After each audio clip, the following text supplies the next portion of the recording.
चलो बच्चों, आज से क्लास 10th का शुरू कर रहे हैं। जो मैथमेटिक्स का फर्स्ट जो चैप्टर है रियल नंबर, उसको शुरू कर रहे हैं। तो क्लास को वन शॉर्ट वीडियो सारा कुछ रहेगा मेरा। कोशिश यही करेंगे कि एक शॉर्ट एक वीडियो में कंप्लीट टोटल मेरा इंफॉर्मेशन कलेक्ट करके एक साथ आ जाए। तो आज का जो टॉपिक है वो है रियल नंबर। रियल नंबर को आज हम लोग डिस्कस करेंगे, देखने वाले हैं कि रियल नंबर क्या होता है। ठीक है, तो यहाँ पे चलते हैं रियल नंबर पे। रियल नंबर क्या होता है उस पे बात कर लेते हैं। तो रियल नंबर कहा गया group of group of group of rational rational number and irrational number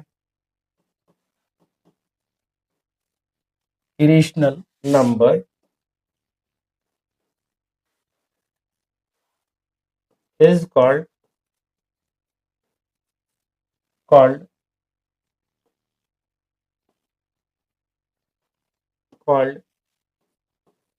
real number. जैसे √3, √5, 6, -6, ये सब क्या है मेरे पास? ये सब क्या है? ये है रियल नंबर। याद रखना है, ये क्लियर है? यानी कि रेशनल नंबर क्या है, रियल नंबर क्या है? तो रेशनल नंबर और इरेशनल नंबर, ये दोनों का सेट को हम लोग, ये ग्रुप को क्या कहेंगे? हम लोग रियल नंबर कहेंगे। ठीक है, ये यहाँ पे आपको बताया गया कि रियल नंबर किसको कहते हैं। अब चलते हैं एक एक करके इसके सारे प्रॉपर्टीज पे, खूबियों पे। तो पहले चलते हैं इसकी डिविजिबिलिटी। हम लोग को जो पढ़ना है, जो दिया गया है उस पर बात करते हैं। तो पहला जो दिया गया है डिविजिबिलिटी। ठीक है, डिविजिबिलिटी किसको कहते हैं? डिविजिबिलिटी टॉपिक है डिविजिबिलिटी।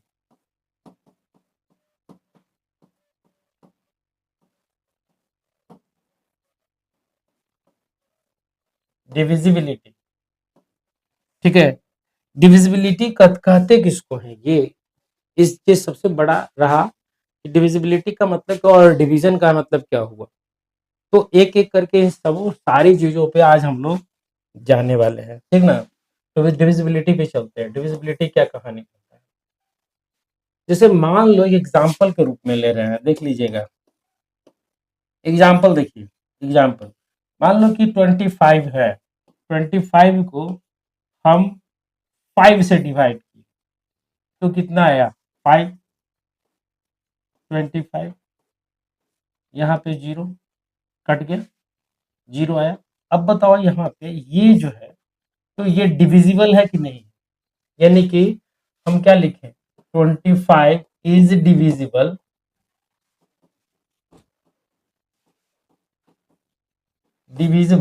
बाय 5। होगा? बिल्कुल होगा, देख रहे हो। लेकिन इसी संख्या को देख लो, यहाँ पे डिविजिबिलिटी की बात कर रहे हैं। इसी संख्या को अगर हम 4 से डिवाइड करते हैं 25 को, ठीक है, तो 4 6 बार भी लगेगा 24। यहाँ पे क्या है? 1 बचा। अब क्या लिखेंगे? 25 इज नॉट डिविजिबल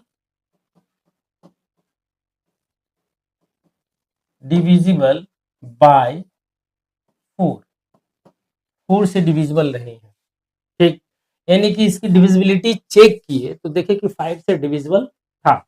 अब रही बात कि 5 से डिविजिबल था, तो यहाँ पे ध्यान देने वाली बात क्या है कि देखिए तो कि ये और ये दिख रहा है, ये और ये दोनों को मल्टीप्लाई करते हैं तो लग रहा है कि 20 वाला आ जा रहा है। यहाँ पे इसको और इसको गुना करो तो लग रहा है कि बीच वाला आ जाएगा कब, जब इन दोनों को मल्टीप्लाई करके और इसको जोड़ दो तो आ जाएगा, नहीं आएगा। देखो तो आप यहाँ से अगर मल्टीप्लाई करते हैं तो यहाँ पे तो 24 into sorry sorry sorry sorry क्या करेंगे 6 इंटू 4 प्लस 1 इक्वल टू 25 आया, हाँ कि ना, बिल्कुल आया। तो डिविजिबिलिटी में, यहाँ पे डिविजिबिलिटी में अगर हम कहें तो यहाँ पे डिविजिबल है और यहाँ पे नहीं है, दोनों केस के लिए एक बार गौर से ध्यान से देखते हैं कहाँ पे डिविजिबल है, यहाँ पे डिविजिबल है। तो यहाँ पे हम देखो तो अगर ये जिसको जिसको जो आपको डिवाइड करना था उसको 5 इंटू 5 लिखते हैं, ठीक, और डिवाइड करेंगे 5 से तो लगता है कि 5 का फैक्टर इसमें था, है ना। लेकिन अगर 25 को यहाँ करते हैं तो यहाँ पे इसको फैक्टराइज करें अगर तो क्या लिखते हैं 5 इंटू 5, ठीक है। अब उसके नीचे में क्या लिखें 4, लग रहा है इसमें है कहीं फैक्टर में है ही नहीं, तो उस कंडीशन में ये not divisible, divisible not divisible. समझ में आ रही है बात, ये हमारे पास डिविजिबिलिटी के बारे में हो गया कि अगर कोई चीज डिविजिबल है और नहीं है मतलब अगर डिविजिबल है तो उसका वो फैक्टर होगा, यानी कि वो चीज जो डिविडेंड के डिवाइजर के रूप में, डिवाइजर के रूप में है वो फैक्टर के रूप में डिविडेंड के साथ होगा, डिविडेंड। अब रही बात डिविडेंड किसको कहते हैं, डिवाइजर किसको कहते हैं, ये बहुत बड़ा बात हो गया, तो इसको भी देख लेते हैं। देखो अब यहाँ पे 36 है, इसको डिवाइड करना है हमको, मान लीजिए 5 से, तो लग रहा है कि 7 बार में लगेगा 35 लगेगा ना, ठीक है। ये कितना बचेगा 1। अब ये देखिए तो जिसको आपने डिवाइड किया, जिसको आपने ये कहलाया डिविडेंड, क्या बदलाया डिविडेंड, जिस जो आया वो आया क्वेसेंट, क्वेसेंट क्या कहलाया, उसको कहें हम क्वेसेंट कहें। समझ में आ रही बात, यहाँ पे क्लियर है, ठीक है। यहाँ पे ये गड़बड़ लग रहा है, हाँ PI,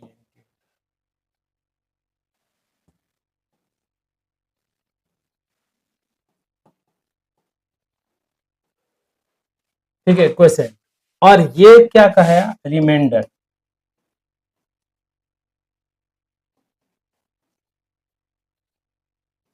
ये रिमाइंडर हो गया मेरे पास। अब देखो तो ये डिविडेंड हो गया, ये कोसेंट हो गया, ये रिमाइंडर हो गया, और ये जो क्या कहलाया, ये कहलाया, ये जो हमारे पास आया ये क्या कहलाया डिवाइजर,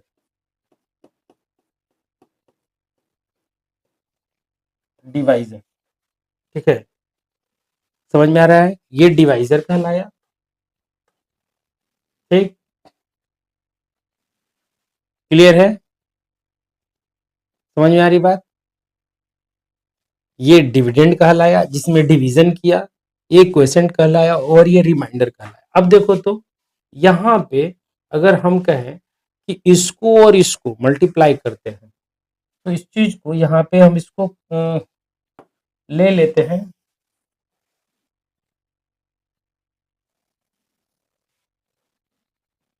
कॉपी कर लेते हैं, ठीक है। नेक्स्ट पेज पे चलते हैं, ठीक है। ये मेरे पास आ गया, ठीक है, क्वेश्चन के रूप में, ठीक। अब देखो तो आप कि ये जो मेरे पास आया यहाँ पे 36 तो लग ऐसा रहा है कि डिवाइजर और क्वेसेंट ये दोनों को मल्टीप्लाई कर दे तो डिविडेंड के बराबर, और इसको जोड़ दे तो मेरे पास किसके बराबर है, डिविडेंड के बराबर आ जाएगा। देखो तो हम लिखते हैं 36 बराबर लिखें, यहाँ पे क्या लिख सकते हैं, यहाँ पे 5 इंटू 7 प्लस 1। अब देखो तो 36 जो है मेरे पास क्या है, डिविडेंड है, डिविडेंड। 5 क्या है मेरे पास, 5 डिवाइजर इनटू ये क्या है मेरे पास, क्वेसेंट, क्वेसेंट प्लस क्या है मेरे पास, रिमाइंडर। अब देखो तो यहां से शुरुआत यहीं से होता है। बहुत बढ़िया बढ़िया क्वेश्चन हम लोग करने वाले हैं और सब कुछ हम लोग पढ़ेंगे। ठीक है, अब ये हमारे पास आ गया डिविडेंड, डिवाइजर, क्वेसेंट और रिमाइंडर। ठीक, ये आपको अपने दिमाग में बैठा लेना है इस चीज। इसमें एक चीज क्या खासियत है, खासियत ये है कि जो डिवाइजर है, इस डिवाइजर से रिमाइंडर का वैल्यू जो होगा उसके बारे में हम लोग आगे बात करेंगे। लेकिन पहले हम लोग इसको यूक्लिड लीमा में पढ़ लेंगे हम लोग। लेकिन पहले इस चीज को समझ लें कि ये कहना क्या चाहता है। ठीक है, क्लियर है? तो हमारे पास ये आ गया सारा कहानी। ठीक, अब इसको लिखने का तरीका, तो हम लिखते हैं वे ऑफ एक्सप्रेशन। ये कैसे एक्सप्रेस करेंगे, देखो यहाँ पे अगर लिखते हैं 5 डिवाइड्स 25, ठीक है, तो इसका मतलब क्या हुआ यहाँ पे, इसका मतलब हुआ कि 5 जो है यानी कि 25/5 ये हो गया। पढ़ा ऐसे जाएगा। अगर हम 6 डिवाइड 36 कर रहे हैं तो इसका मतलब कि 36 डिवाइडेड बाई 6, ये यहाँ पे लिखने का, ये रिप्रेजेंट करने का तरीका हुआ। अब इस चीज को देख लो आप कि इसमें जब हम बात कर रहे हैं कंप्लीट डिविजिबिलिटी की, तो डिविजिबिलिटी ये कंप्लीट डिविजिबल है। ठीक है, ध्यान रखना है यहाँ पे। तो कैसे करेंगे, 4 डिविजिबिलिटी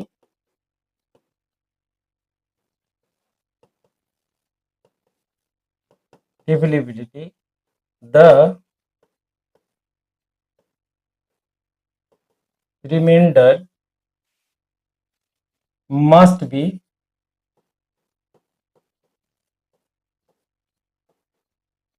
जीरो। रिमाइंडर हमेशा जीरो रहेगा। ठीक, remainder must be zero and one of the factor of dividend is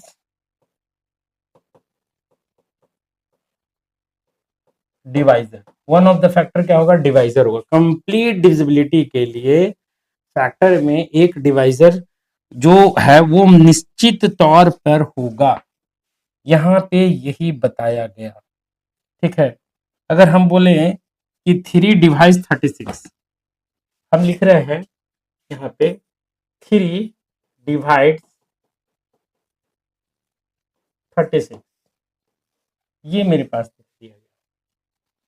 तो मुझे इस चीज को लिखने, ये जो 3 डिवाइड 36 इसको एक लाइन में लिखना था, तो क्या लिखते, 3 डिवाइड 36। समझ में आई बात? अब इसका फैक्टर करें, 36 को 12 इंटू 3 लिख सकते हैं अपॉन 3, तो फैक्टर है कि नहीं, देखो तो ये फैक्टर है, 3 कॉमन है, तो कहा गया एक फैक्टर जरूर होगा। यानी कि जब डिवाइजर को यहाँ पे देखिए भाई, ये डिविजिबिलिटी है, फॉर डिविजिबिलिटी यानी कि अति होगा, तो रिमाइंडर क्या हो जाएगा, मस्ट बी जीरो, जीरो होना चाहिए। और one of the factor, one of the factor of dividend is divisor. यही ना है डिविडेंड जिसमें कि हमको डिवाइड करना था। समझ में आ रहा है? ध्यान से समझिएगा, जिसमें हमको डिवाइड करना है, जिसको उसको फैक्टराइज करेंगे। ठीक है, जिसको डिवाइड करना है उसको क्या करेंगे, पहले फैक्टराइज करेंगे, और फैक्टराइज करने के बाद उसमें हम खोज लेंगे कि क्या उसमें डिवाइजर है या नहीं है। अगर डिवाइजर है तो इसका मतलब डिविजिबल है। समझ में आ रहा है? वो डिविजिबल होगा। समझ में आई बात? तो इसी चीज को यहाँ पे दिखाया है। अब कुछ परफेक्ट जो है, कुछ थ्योरी है, उसको हम लोग एक करके देख लेते हैं। ठीक है, properties of divisibility.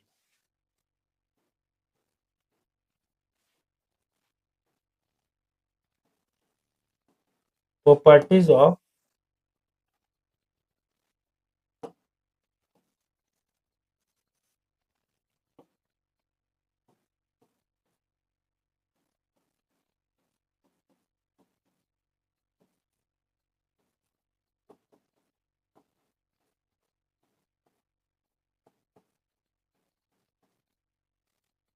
Properties of divisibility, यानी कि डिविजिबिलिटी का प्रॉपर्टीज क्या है।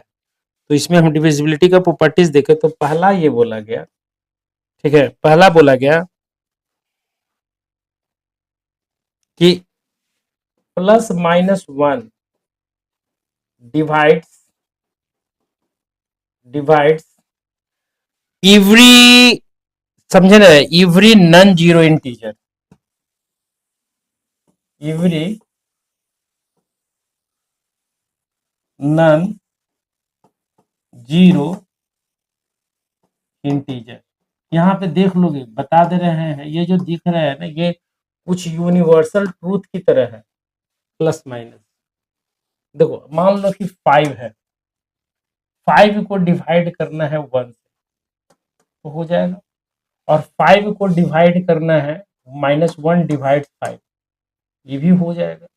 तो याद रखेगा कि 1 जो है divides every non zero integer, zero को नहीं करेगा। अगर जीरो को करेगा तो क्या आ जाएगा, इनफिनिट आ जाएगा। तो उस कंडीशन में हमारे पास जीरो को करेंगे तो जीरो आ जाएगा। तो फर्स्ट कहा गया। दूसरा कहा गया zero is divisible by every non zero integer. दूसरा कहा गया zero is divisible by every non zero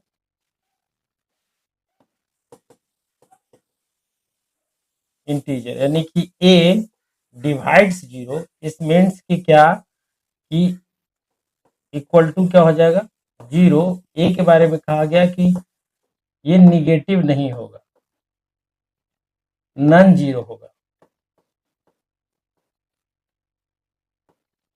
समझ में आ रहा है? ये नॉन जीरो होगा, और उसको अगर हम डिवाइड करते हैं, ये नॉन जीरो होगा, और यहाँ पे डिवाइड करते हैं तो जीरो डिवाइड्स किसके हो गया, यानी कि a अपॉन जीरो करें, सॉरी ये नहीं, जीरो अपॉन अगर a करेंगे तो क्या आ जाएगा, रिजल्ट मेरा जीरो आ जाएगा। ये कह रहा है zero divides every non zero integer. ठीक है, ये बोला गया a डिवाइड्स, ठीक है, zero is divisible by every non zero integer. Zero is divisible, zero is divisible by, divisible होगा by every non zero integer. तो इस कंडीशन में डिविजिबल होगा, तो यहाँ से ये हो जाएगा ना, ये हो जाएगा मेरे पास, याद रखिए।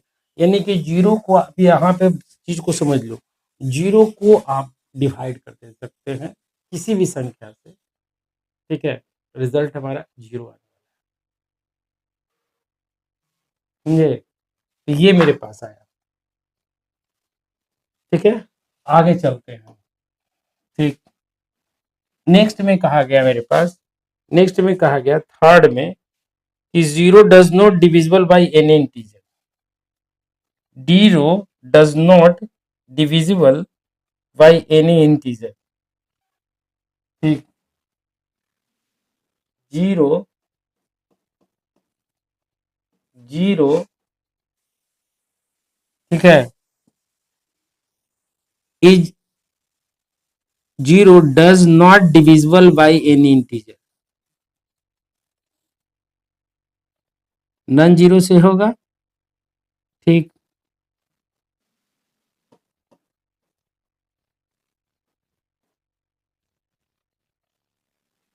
डज नॉट होना चाहिए, लेकिन क्या कर दिया है ये, ठीक है कोई बात नहीं, हम कर लेते हैं सुधार। Does not divisible any integer,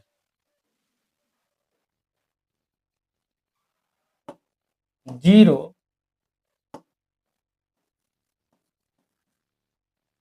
does not divisible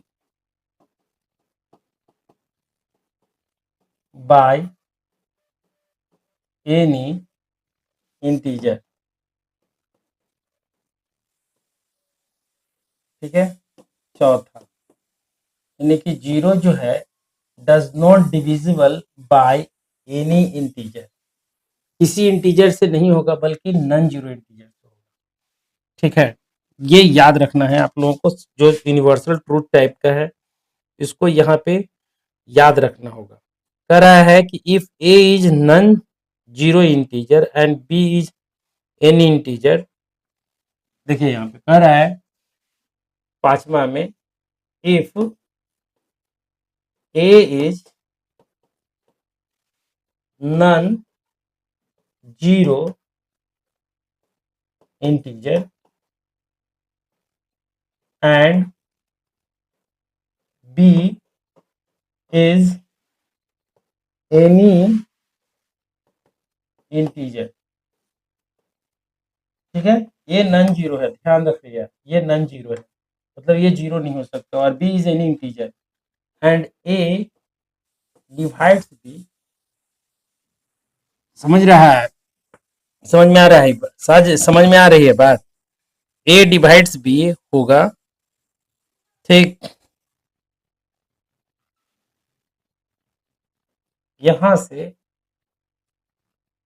पहला इसमें ए ले लेते हैं, ए डिवाइड्स बी होगा, बी ले लें तो क्या हो जाएगा, नॉन जीरो है ना, और एनी इंटीजर, तो माइनस ए डिवाइड्स बी होगा, तो ये आपस में किसके बराबर होगा, ए डिवाइड्स माइनस बी, ये भी आपस में क्या होगा, इक्वल होगा, ये कह रहा है, ठीक है।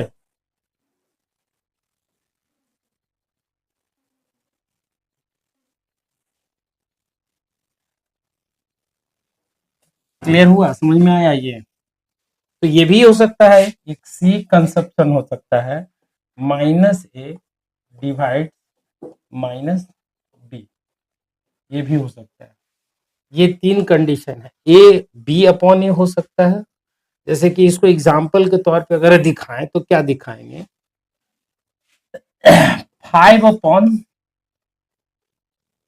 ये 25, जो चलो 25 अपॉन 5 ले लें तो भी हमारे पास 5 आएगा, माइनस 25 अपॉन 5 ले लें तो माइनस 5 आएगा, माइनस 5 25 अपॉन माइनस 5 ले लें तो 5 आएगा, या यहाँ पे 25 माइनस 5 ले लें तो भी माइनस 5 आएगा, यानी एक बार माइनस यहाँ पे आ जाएगा तो भी माइनस 5, ये माइनस यहाँ पे आ जाएगा तो भी माइनस 5, सिर्फ अंतर किसका पड़ेगा, लिखने का क्या अंतर पड़ेगा, तो अगर इसको रिप्रेजेंट करना होगा हमको तो क्या लिखेंगे, इसको के लिए इसके लिए लिखना पड़ेगा हमको क्या, 5 डिवाइड 25, इसके लिए क्या लिखना पड़ेगा,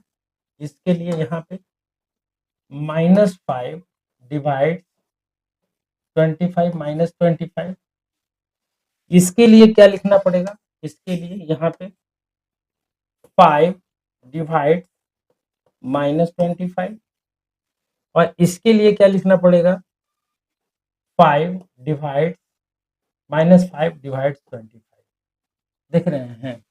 तो उस कंडीशन, ये कंडीशन हमारे पास दिया गया, 3 कंडीशन, ये इसके बराबर हो जाएगा, ये इसका मतलब भी हुआ, ये दोनों आपस में बराबर हो जाएगा। ये कहानी है डिविजिबिलिटी की। डिविजिबल होगा तो इसका मतलब क्या होगा, ठीक है, क्लियर है। अब हमारे पास a B are non zero integer then, अब इसमें अगला है, मेरे पास चौथा था ना, अब पांचवा ले लेते हैं। पांचवा में कहा गया यहाँ पे if A B are non zero integer,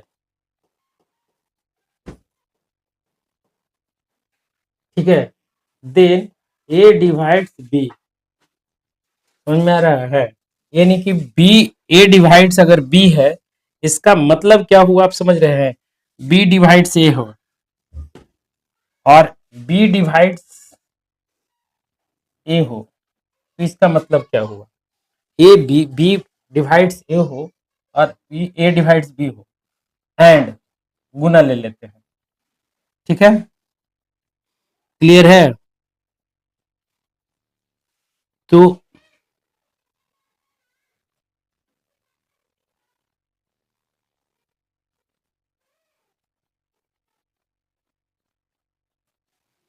तो यहां पे कहा गया ये डिवाइड्स, अगर इस तरह से कंडीशन रहेगा, एंड लिखा रहेगा, and A divides B and b divides a, तो ए बराबर यहां से क्या निकल जाएगा, प्लस माइनस बी। रुक जाइएगा, यहां से क्या निकल के आएगा, a equal to plus minus b, ये आ गया मेरे पास, ठीक है। मेरे पास अगला जो आएगा, कोशिश यही करना है कि हर चीज को, छोटे छोटे चीजों को समझना है। अब मेरे पास आया, अगला मेरे पास है, वो है if A is non zero integer, ठीक है, and B C are any integer. अगला ले लेते हैं 5, 6 ले लेते हैं। 6 में क्या कहा गया, A is non zero integer, ठीक है, is non zero integer, B C are any two integer, B C are any integer, अगर इंटीजर है, ठीक, तो याद रखिएगा B C are any integer है, तो उस कंडीशन में कहा गया अगर ए डिवाइड्स बी होगा, ए डिवाइड्स बी, ठीक है, और दिया हुआ है बी डिवाइड्स ए, ठीक, b divides a divides B and A divides c. अब देखो, तो अब मान लो कि ए डिवाइड्स बी, यानी कि कहीं कहीं कहीं ना कहीं बी में ए छिपा हुआ है, और ए डिवाइड्स सी मतलब कि इसमें भी, सी में भी ए छिपा हुआ है ना, तभी तो हो सकता है ऐसा। तो उस कंडीशन में कहा गया कि अगर ये कंडीशन है, ए डिवाइड्स बी और बी डिवाइड्स सी, ठीक, तो ध्यान से इसको समझते हैं, बढ़िया से इसको समझते हैं, ये कहना क्या चाहता है, ए डिवाइड्स बी, तो उस कंडीशन में हमारे पास पहला कंडीशन दिया गया, ए कंडीशन क्या दिया गया, ए मेरे पास दिया गया कि a divides b plus minus c, ठीक है, और दूसरा बी में कहा गया ए डिवाइड्स तो बी सी, और सी तीसरा में क्या कहा गया, ए डिवाइड्स बी एक्स, ठीक है, ये मेरे पास कहा गया कि ये चीजें होगी। अब ये कैसे होगी उसको भी देख लेते हैं एक-एक करके, ठीक ना? तो यहाँ पे हम लोग ये जो कंडीशन है इस कंडीशन को ले लेते हैं अपने पास।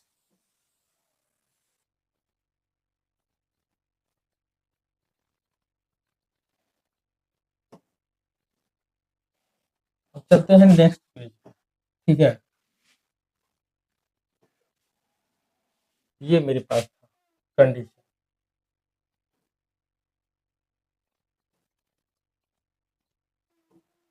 अब देखो तो यहाँ से हम यहाँ लेके चल रहे हैं।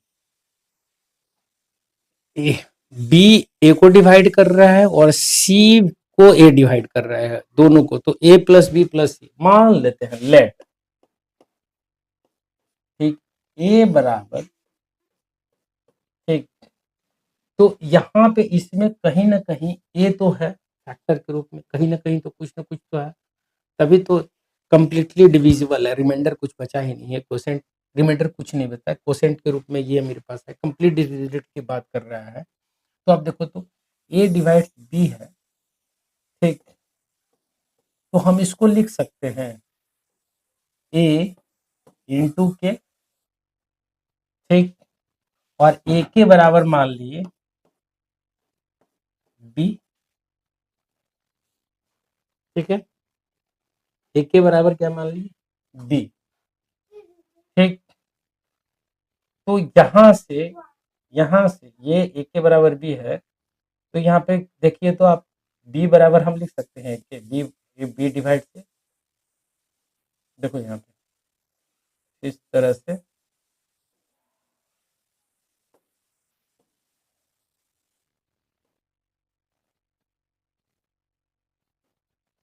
ये मेरे पास आ गया, ये लिख सकते हैं ए डिवाइड से के, बी की जगह पे ए के लिख दिए, ठीक। और यहाँ पे चलते हैं, यहाँ पे ए पे, तो यहाँ पे लिख सकते हैं ए डिवाइड्स क्या है सी, तो हम लिख सकते हैं यहाँ पे, जैसे यहाँ पे लिखे हैं तो लिख सकते हैं कि ए यहाँ पे बी बराबर, सॉरी बी बराबर नहीं, क्या कर लिखेंगे सी बराबर ए के, सी में भी एक के है, बी में भी एक के है, ठीक।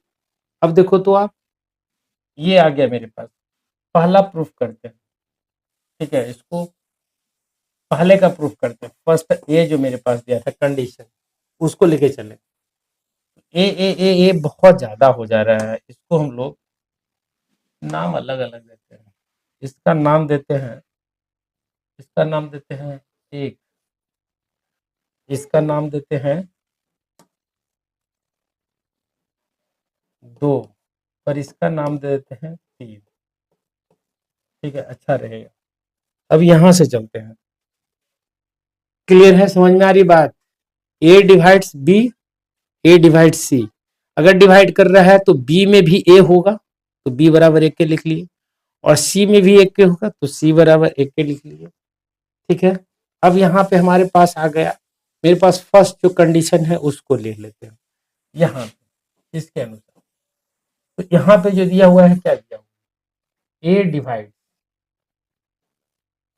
बी प्लस माइनस सी, यानी कि बी यहाँ पे ले लेते हैं, बी की जगह पे क्या लिखे हम, सॉरी,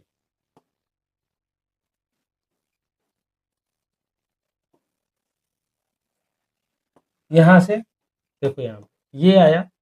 अब यहाँ से हम क्या लिखे, यहाँ पे क्या लिखे, इस जगह पे तो क्या लिखना होगा हमारे पास, बी प्लस माइनस सी अपॉन ए, यहाँ से क्या लिखे, देखो तो बी की जगह पे क्या लिखे हम, ए के प्लस माइनस, सी की जगह पे क्या लिखे, ए के, देखो तो प्लस माइनस है, हम यहाँ से ए कॉमन निकाल लें, ठीक। तो और इसको हम एक एक किए हैं, हम अलग अलग भी कर सकते हैं, अलग अलग कर देना ही ठीक रहेगा, ए बराबर ए, एक के और एक के डैश ले लेते हैं, ठीक है, तो यहाँ पे के और के डैश ले लेते हैं। तो ए निकल गया, यहाँ पे क्या निकल गया, के प्लस माइनस के डैश। तो यहाँ से देखो तो आप एक फैक्टर है, तो यहाँ से क्या आ जाएगा, अपॉन ए आ जाएगा, यही ना था। अब यहाँ हमारे पास क्या निकल के आया फाइनल, ये लग रहा है कट गया, तो कंप्लीट डिविजिबल है के प्लस माइनस के डैश। उसी तरह से बीसी का, इसका हम अगर निकालें तो इसका भी उसी तरह से निकाले, तो हम लिख सकते हैं बी सी अपॉन ए। यहाँ से बी के जगह पे क्या लिखे हम, ए के, और सी की जगह पे क्या लिखे, ए के डैश अपॉन ए। क्या मेरे पास आ जाएगा, ए स्क्वायर इंटू के डैश अपॉन ए आ गया। लग रहा है कि फैक्टर के रूप में ये है, तो ये कंप्लीट, ये भी कंप्लीट डिविजिबल होगा, ये भी मेरा कंप्लीट डिविजिबल होगा, इस नियम को फॉलो करेगा। अब यहाँ पे इसका ले लेते हैं डिविजिबिलिटी, इसका भी उसी तरह से होगा, बी एक्स, क्या दिक्कत है, बी की जगह पे एक के डाले थे, हो गया डिविजिबल। तो ये मेरे पास डिविजिबिलिटी चेक करने का तरीका हो गया। अब नेक्स्ट है मेरे पास जो थ्योरम है, ये सब छोटा छोटा थ्योरम टाइप का है, ठीक ना। अगला है if A B A and C are non zero integer, कह रहा है 6-7 में, ठीक है। क्या है, ए एंड सी कितना था, ये देखो तो आप, यहाँ पे था, ये पांचवा था, छठा हो गया था, ये सातवां, ठीक है, सेवेंथ है। सेवेंथ क्या है कि if A and C are non zero integer, A and C are non zero integer, integer A and C are non zero integer, B D are any two integer, D D are any two integer, ठीक है, B D are any two integer, ठीक है। Then तो हम लिखें A divides B and C divides D, ठीक। तो क्या हो जाएगा, एंड गुना है, ठीक है, इन दोनों के बीच में हमको गुना है, तो हमारे पास क्या आ जाएगा, तो ए, इसका मतलब क्या है, एंड है इसके बीच में, एंड का मतलब मल्टीप्लाई, तो ए बटा बी इंटू सी बटा डी बराबर क्या हो जाएगा, ए सी अपॉन बी डी, यानी कि हम लिखेंगे बी डी डिवाइड्स ए सी, ठीक है।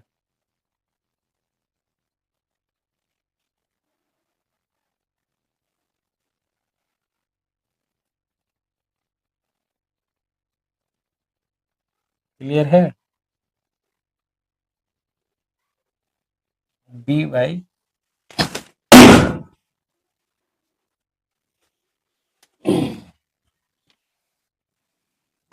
देखो यहाँ पे, अब यहाँ पे क्या हो गया, देखो तो यहाँ पे ए डिवाइड्स बी और सी डिवाइड्स डी था, तो यहाँ पे हम लोग तो क्या हो जाएगा मेरे पास, देखो यहाँ पे ये मेरे पास आया, तो अब हम क्या लिखेंगे, a divides B and c divide d, तो हम लिखेंगे b by a into d by c, तो क्या आ जाएगा हमारे पास, b d by a c. इसको हम कैसे लिखेंगे, a c divide b d लिखेंगे, बिल्कुल सेम वे में, ठीक है।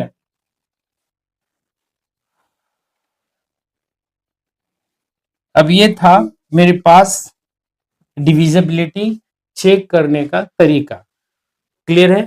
अब चलते हैं हम लोग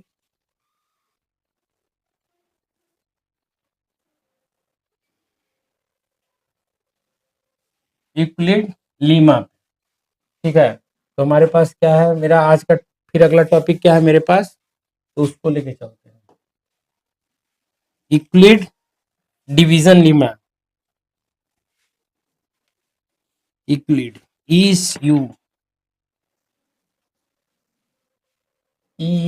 EUCLID, यूक्लिड्स लेमा।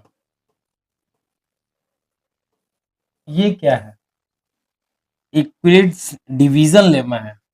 यहाँ पे है यूक्लिड्स डिवीजन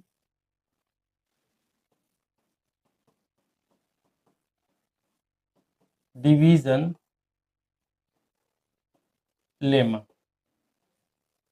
इसको समझते हैं बढ़िया से।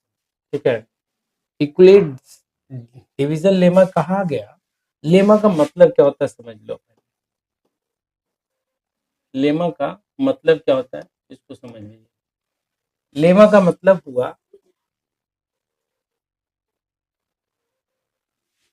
A verified statement which can be used for proving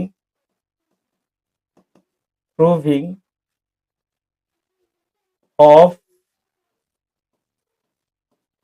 another statement. ठीक है, एक वेरीफाइड स्टेटमेंट है जिसको कि हम लोग यूज करते हैं अदर स्टेटमेंट को प्रूव करने के लिए, उसी को हम लोग कहते हैं लेमा। ठीक है, यूक्लिड्स लेमा। क्लियर है? अब यूक्लिड डिवीजन लेमा का क्या कहानी है, तो उसको भी हम लोग समझ लेते हैं क्या कहना चाहता है। यूक्लिड्स डिवीजन लेमा में कहा गया कि if A B Q Q are the integer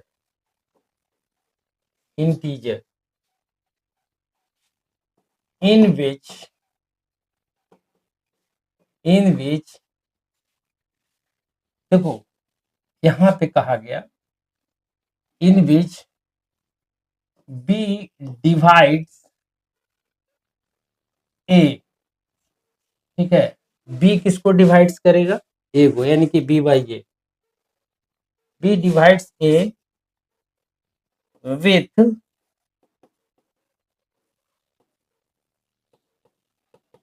quotient q and remainder r, then a equal to b into q plus R. R जो होगा, डिवाइजर कौन है? बी है। तो क्या हो जाएगा आर के बारे में कि रिमाइंडर जो होगा वो हमेशा बी से छोटा होगा और जीरो के बराबर या बड़ा होगा। ये कहेगा रिमाइंडर कभी भी आर से बराबर नहीं होगा। और ये हमारे पास वेरीफाइड स्टेटमेंट दिया गया। यहाँ पे बी क्या है मेरे पास? बी, यानी कि ये बी जो है इसको हम स्टेटमेंट के रूप में लिखें तो ये मेरे पास क्या हो गया? डिविडेंड।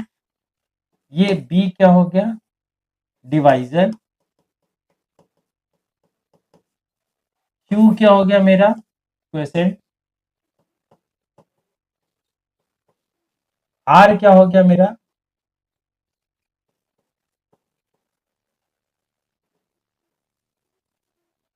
रिमाइंडर। ये मेरे पास आ गया। ठीक है, और इसी को कहा गया यूक्लिड्स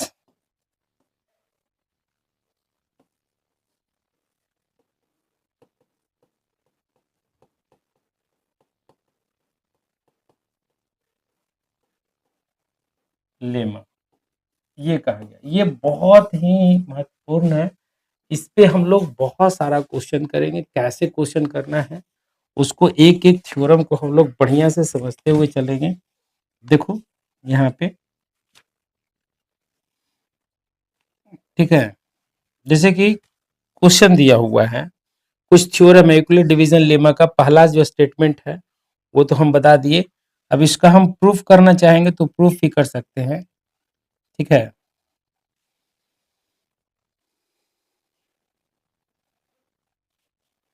क्लियर है? तो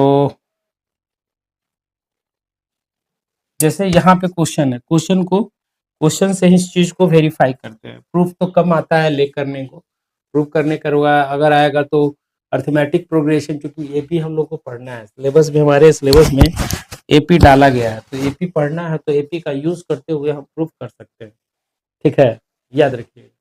तो यहाँ पे हम यूक्लिड के डिवीजन लेमा का यूज करते हुए कुछ क्वेश्चन को बनाते हैं। जैसे कि कह रहा है कि सो दैट, पहला है so that, so that every positive integer is of the form, so that every positive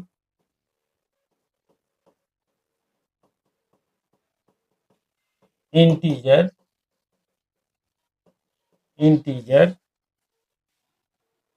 is of the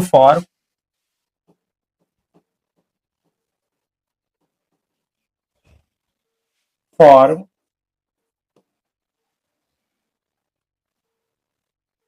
2q, and every positive odd integer, and every positive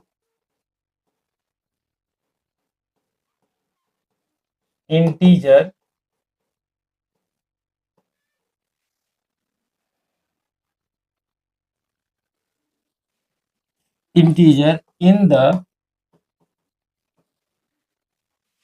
form of 2q plus 1, where q is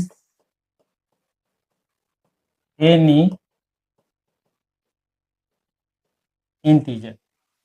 समझ में आ रहा है? कह रहा है कि so that every positive integer is the form of 2q, और every positive integer is in the form of positive, every positive odd, positive odd होगा यहाँ पे, ऑड, याद रखिएगा यहाँ पे ऑड है, odd integer in the form of q plus 1, where q is any integer. ये मुझे प्रूफ करने के लिए बोला कि प्रूफ करके बताओ आप, ठीक, क्लियर है? तो मुझे प्रूफ करने के लिए दिया गया, तो हम यूक्लिड्स लीमा का यूज करें, तो लिखना शुरू करें। कैसे? लेट एवरी पॉजिटिव इंटीजर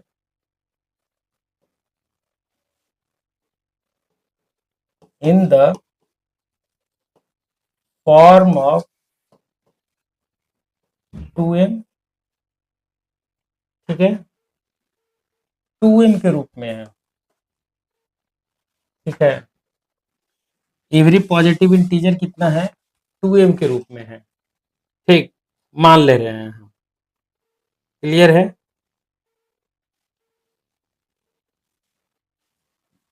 अब यहां से देखो तो क्या आ जाएगा,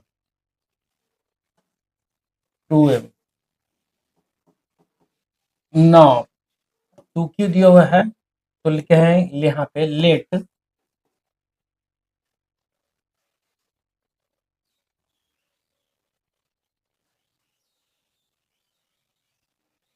q is equal to 2m, then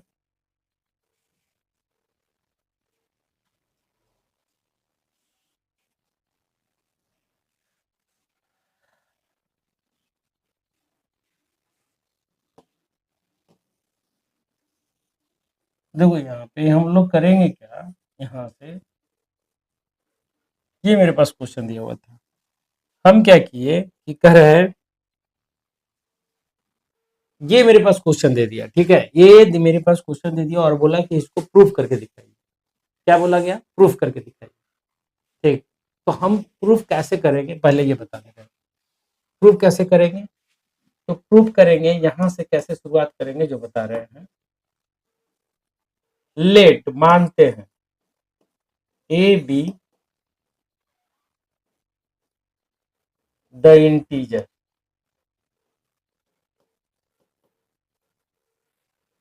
and b equal to 2 in division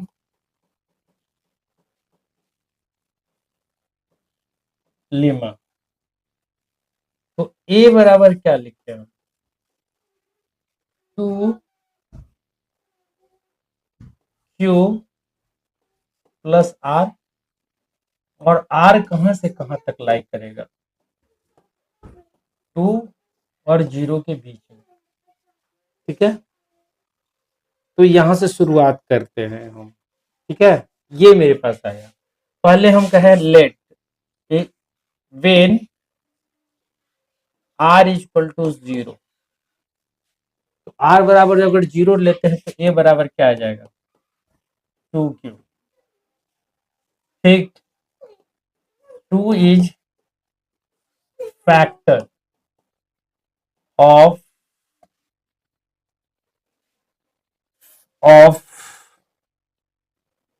a, so divisible by 2। ठीक है, ये 2 फैक्टर a बराबर हम लिखते हैं 2q, तो 2 से डिविजिबल है 2, एक फैक्टर है a का। ठीक, व्हेन r इक्वल टू 1 लिखते हैं तो a बराबर क्या आ जाएगा? 2q plus 1। ठीक,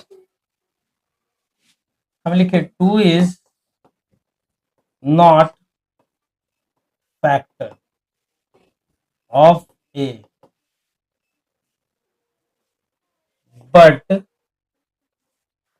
नेक्स्ट, है ना, ये 2 is not a factor of x। ठीक,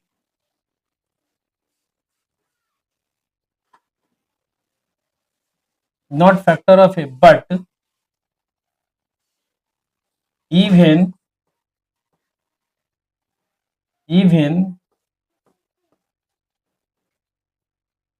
increased or decreased by 1